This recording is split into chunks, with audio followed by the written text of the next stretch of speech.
নমস্কার বন্ধুরা, রিয়ার কিচেনে আপনাদের সকলকে আরও একটি নতুন রেসিপির সাথে স্বাগত জানাই। আমি আজকে নিয়ে এসেছি গরমকালের একটি অত্যন্ত প্রিয় ঠান্ডা পানীয় আম পোড়ার শরবত।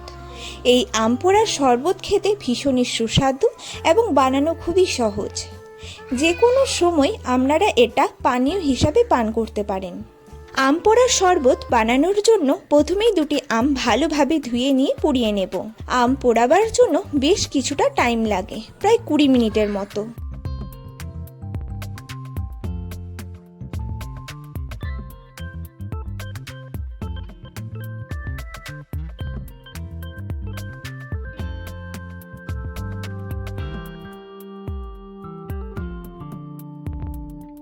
আমগুলোর চারিদিক ঘুরিয়ে ঘুরিয়ে লো ফ্লেমে আমগুলো পুড়িয়ে নেব। লো ফ্লেমে পোড়ালে আমটার ভিতরটা ঠিকঠাকভাবে সিদ্ধ হয়ে যাবে।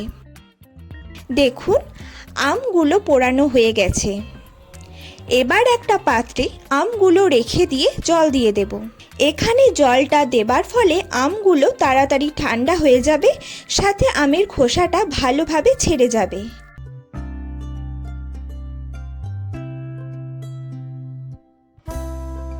এবার আমের খোসাটা ছাড়িয়ে নেব।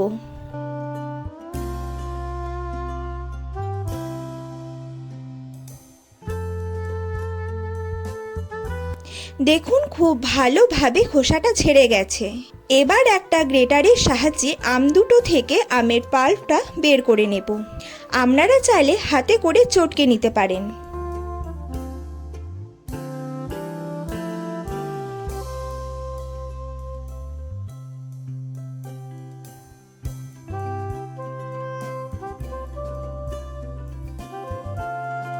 এবার একটা মিক্সি জার নিয়ে নেব। এবার জারের মধ্যে দিয়ে দেব কিছুটা ধনেপাতা, কিছুটা পুদিনা পাতা, আর দিয়ে দেব দুটি কাঁচা লঙ্কা।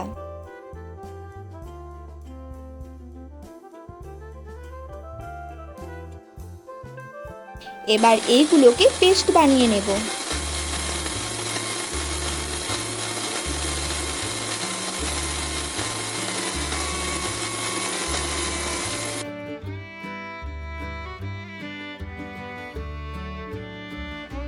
এবার ওই পেস্টের মধ্যে দিয়ে দেব আমের পাল্পটা।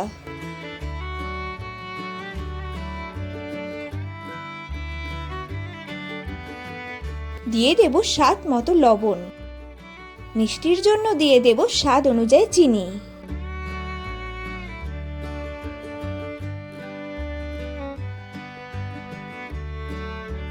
এবার সামান্য জল দিয়ে দেব এবং আরও একবার পেস্ট বানিয়ে নেব।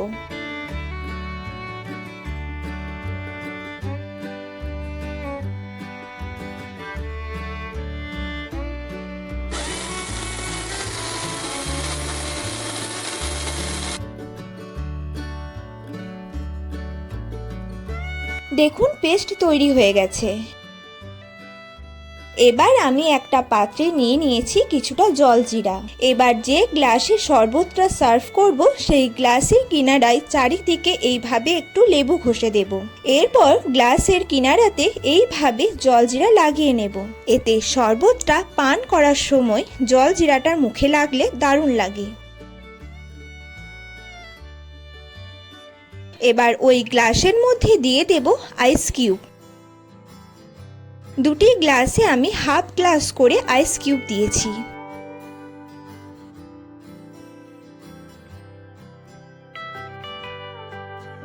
এবার যে পেস্টটা বানিয়েছিলাম সেটা এখানে দিয়ে দেব।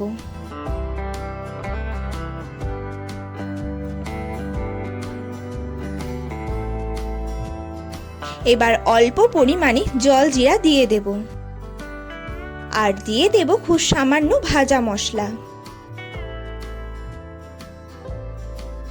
এরপর কিছুটা ঠান্ডা জল দিয়ে একবার ভালোভাবে মিশিয়ে নেব।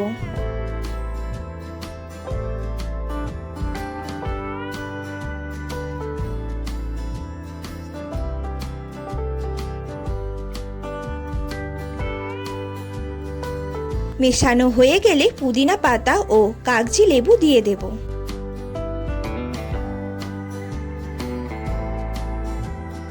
তৈরি হয়ে গেল ঠান্ডা ঠান্ডা আম পোড়া শরবত। আপনারা এই আম পোড়ার শরবত বানিয়ে নিয়ে ফ্রিজের মধ্যে রেখে কিছুদিনকার জন্য সংরক্ষণ করতে পারেন এবং বাড়িতে গেস্ট এলে এটা খুব সহজেই সার্ভ করে দিতে পারেন। রেসিপিটি আপনাদের কেমন লাগলো কমেন্টে জানাতে ভুলবেন না। রেসিপিটি ভালো লেগে থাকলে লাইক করে দেবেন এবং বন্ধুদের সাথে শেয়ার করবেন। আর এই রকম নতুন নতুন রেসিপি পেতে আমার চ্যানেলটিকে সাবস্ক্রাইব করে পাশে থাকা অল নোটিফিকেশন বেলটি বাজিয়ে দেবেন, যাতে আমার বানানো প্রতিটি রেসিপির ভিডিও সবার আগে আপনার কাছে পৌঁছে যায়। আবার দেখা হবে অন্য একটি নতুন রেসিপির সাথে। ভালো থাকবেন, সুস্থ থাকবেন।